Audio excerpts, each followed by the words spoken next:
That video that almost came up on that was the one about the biggest one this year. But there's this game show here at the university. So, yeah. Anyway, obviously, I kind of, would I eat there? I couldn't eat a quadruple bypass burger in my life. Wouldn't depend on what. Yeah, literally what you're talking about. Anyway, what was I going to say? Oh, yeah. Reason I was showing this is because this is something that, again, I know you guys are like, you're all young, you're like idealistic. Oh, if we just educate people on the dangers and they'll be okay. No, they won't. Some of them will listen. The vast majority will just blow you off. They don't care. They know they're going to die. They know that they've had massive bypass surgeries already. It's going to kill them. Well, you know, it's free burger though. So that's kind of how people are. You're going to have to just get used to that. Sometimes they just flat out will, they know better, they don't care. In fact, it's probably more common than not. Pretty common that Definitely common in type 2 diabetics, because you're asking them to give up a lot of good tasting stuff, right? Same with, same with this kind of cardiovascular stuff.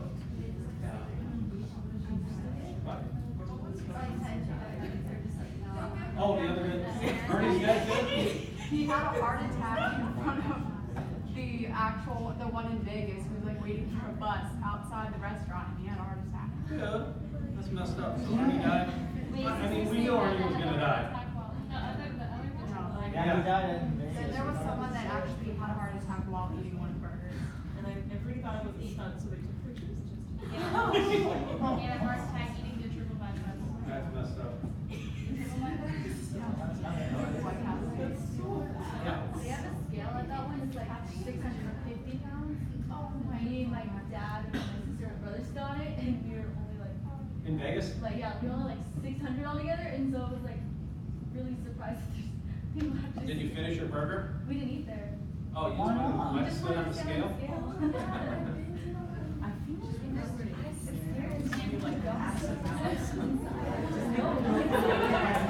Anyway.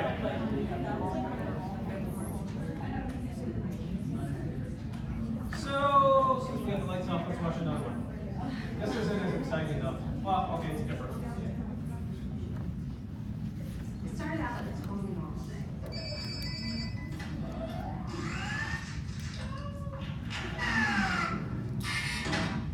Mom! Okay, this objection deadline is a survey. What are you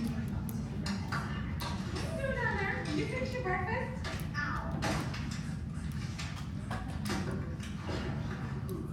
Don't hit your brother. We need to eat something. Here.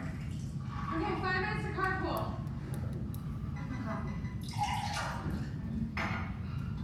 You okay, Mom? Oh, I'm fine. Sandwich orders. What do you want? Almond butter and jelly. You sure you're okay? I'm fine, Sandy. I'm so late. What are you doing? You okay? Yeah, I'm fine. You sure? Oh, yeah. Here. Acai, my favorites. See you guys later. Where are your shoes? Put your shoes back on, please. Go help your sister. We're going in 3 minutes.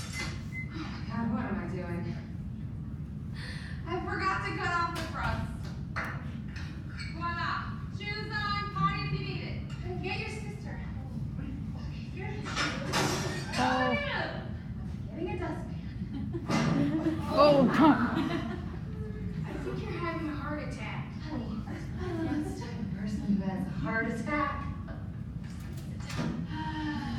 Totally fine. Don't forget to wear the high socks with the shin guards. Forget about the shin guards, Mom.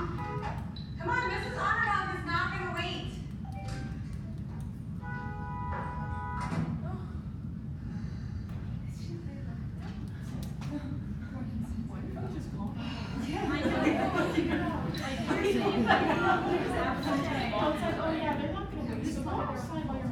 I'm sorry to bother you.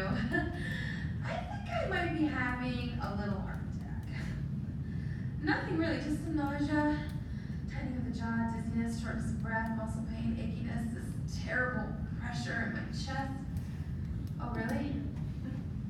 They can be here in how long? 2 minutes. I thought I had gas. Turns out I was having a heart attack. Heart disease is the #1 killer of American women. So now I take care of my heart and I tell the women in my life to do the same. Sounds great, by the way. That's nice for you, but that's not my heart. Make it your mission to save your life and the lives of the women you love. Find out more from the American Heart Association at goreadyforwomen.org.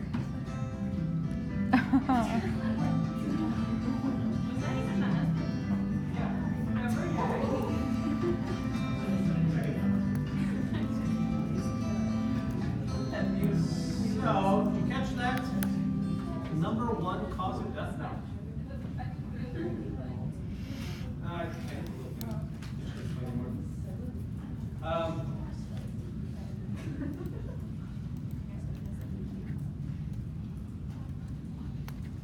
Okay. So did you catch that? #1 cause of women? That wasn't like that, that long ago. That's fairly new. Because again, men used to be the ones that had heart attack all the time. Now, things have changed. Women are having heart attacks a lot more often. And obviously, if it's the #1 cause of death for women, why do you think that is? Second shift. Second shift? Yeah, it's what they call it in psychology, where you work and have to go home and do your second shift by taking care of kids. Okay. Yeah, our society's kind of changed as evidenced by you guys, right? You're going to go into careers that sometimes they can be a little stressful, right? And again, that chronic stress can lead to chronic inflammation, which can lead to cardiovascular disease, okay? So it's not just being 400 pounds is going to cause heart attacks in people. That chronic stress can do that too. So it's kind of important that you get that, understand that, okay? Yeah. I wonder how much this affects nurses, because it's a really high stressed environment. Can be. You can write a piece of paper. Yeah, you can write a thesis on it. Yeah. I should. I just don't know. I'm sure there's some kind of studies out there that are looking at that. Okay. So, as far as heart attacks go, we have 2 different kinds. Subendocardial, remember the heart has 3 muscle layers. Subendocardial is just that inner muscle layer, okay? That's the only thing that's dying if you had a heart attack, okay? Transmural, on the other hand, that's where all 3 layers of the heart got damaged straight through, okay? Question about that part? So they'll call it either a subendocardial or a transmural. Yeah? What? You not haven't seen your PowerPoint? Settle down. Okay, so here is a little drawing that kind of shows it, right? Sometimes they'll call a subendocardial a partial thickness. Okay, heart attack only went through partially through all of the 3 layers. Full thickness, talking about transmural. One of them is called STEMI, one of them is called non-STEMI. So a STEMI is a transmural, a non-STEMI is a partial thickness or a subendocardial. Okay? So you need to be able to match those up. So what do we have here? Transmural or subendocardial MIs? Transmural.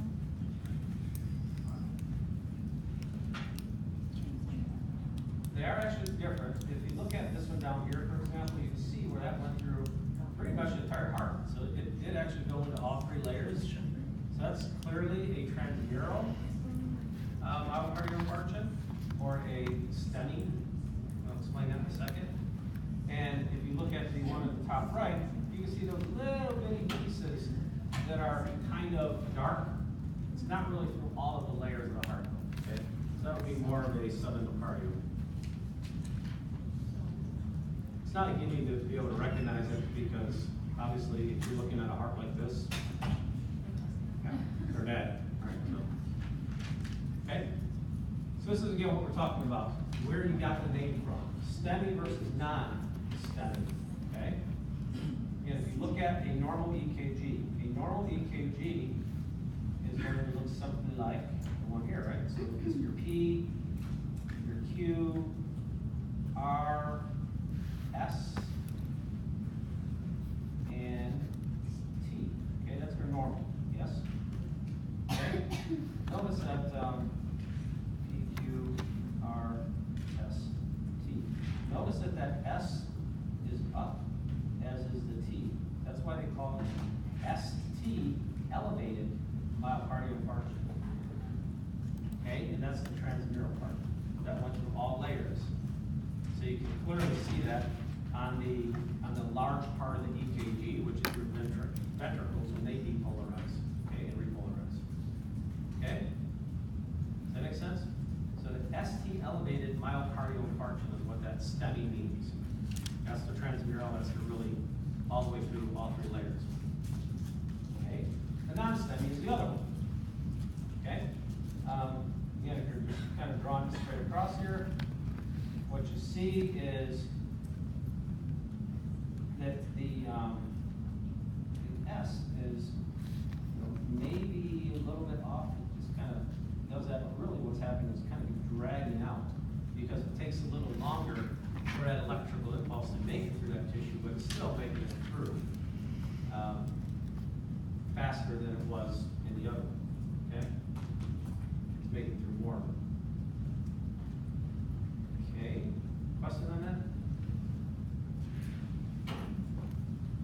All right. So again, we're just kind of adding to the EKGs that we know about. It's kind of what I was talking about earlier. Somebody asked me, cumulative? No, not really. But obviously, if this EKG is on here, you don't want to confuse it with that, right? What's that EKG?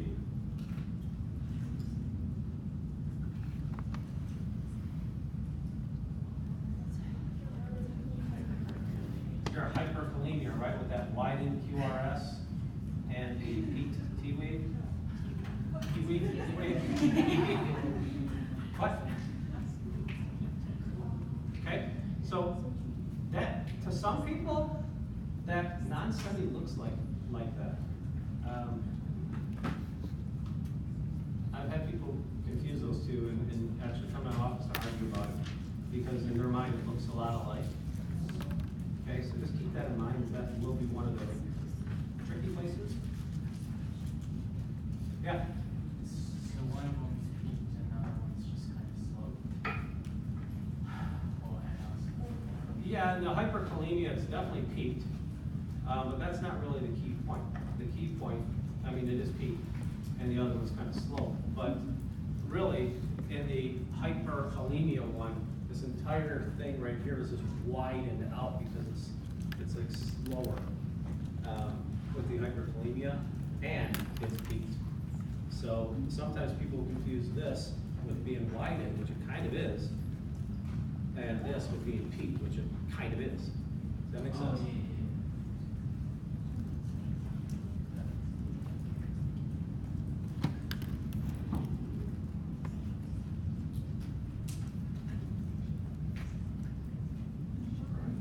I don't think there's anything I didn't talk about on this. It's just kind of breaking it down in wordy words for you.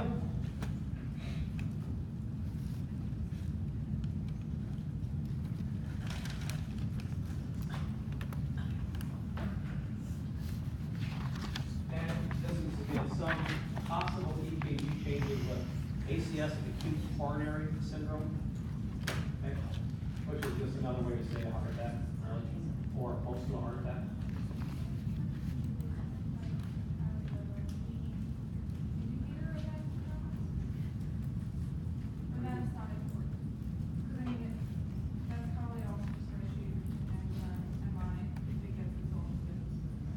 Oh, yeah, that was on the PowerPoint, and that is